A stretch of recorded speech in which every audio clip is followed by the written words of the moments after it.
दोस्तों, क्या आपको पता है सम्राट अशोक ने अपने शासनकाल में कुछ ऐसे संदेश लिखवाए थे जिन्हें हजारों वर्ष तक नहीं पढ़ा जा सका। क्या आप जानते हैं वे संदेश कहाँ लिखे गए थे और उन संदेशों को लिखवाने का उद्देश्य क्या था? हजारों वर्ष के बाद उसे पढ़ने वाला शख्स कौन था? आज की वीडियो में हम आपको बताने वाले हैं एक ऐसा रहस्य जिसे सुनकर आपको यकीन नहीं होगा।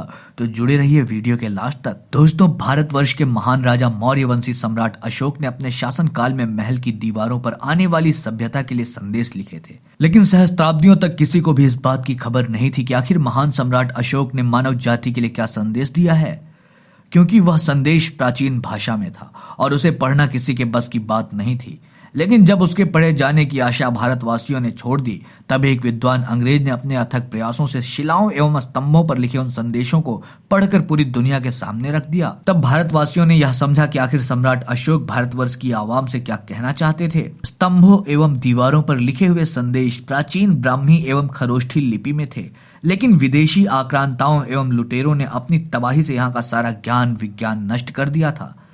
इसी तबाही के ग्रास में वो लिपियां भी समा गईं जिस लिपि में सम्राट अशोक ने आगामी भारतवर्ष के लिए संदेश दिया था।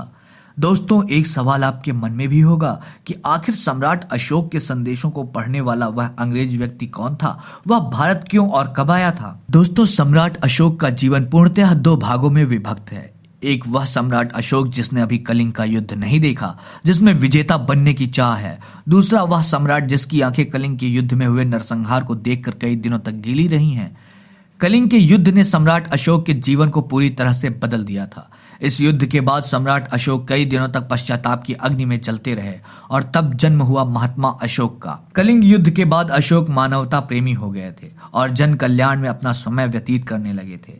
पत्थर की दीवारों पर सम्राट अशोक ने शांति, बंधुत्व एवं मानवता से जुड़ी हुई बातें लिखवाई थी, लेकिन उन शिलालेखों पर लिखी जाने वाली भाषा देवनागरी न होकर भारतवर्ष की प्राचीन ब्राह्मी लिपि और खरोष्ठी भाषा थी। समय बदलता गया और प्राचीन भाषाएं विलुप्त होती चली गईं। ब्राह्मी लिपि और खरोष्ठी आदि भाषा का ज्ञान न होने के कारण लोग सम्राट अशोक के महत्वपूर्ण संदेशों को समझ पाने में असमर्थ थे। साल 1837 में ईस्ट इंडिया कंपनी के अधिकारी के रूप में जेम्स प्रिंसेप नाम का एक अधिकारी आया। जब जेम्स ने उन शिलालेखों को देखा तो उन्हें पढ़ने की जीतोड़ कोशिश करने लगा। कुछ दिनों में जेम्स प्रिंसेप ने पढ़कर दुनिया को बताया कि सम्राट अशोक ने इन शिलालेखों के माध्यम से पूरी मानव जाति से कलिंग युद्ध में हुए नरसंहार के लिए माफी चाहते हैं। तो दोस्तों, ये रही आज की वीडियो। आपको यह वीडियो कैसी लगी हमें कमेंट बॉक्स में कमेंट करके जरूर बताएं, और अगर आपको यह वीडियो पसंद आई हो तो इसे अपने दोस्तों के साथ शेयर करना ना भूलें।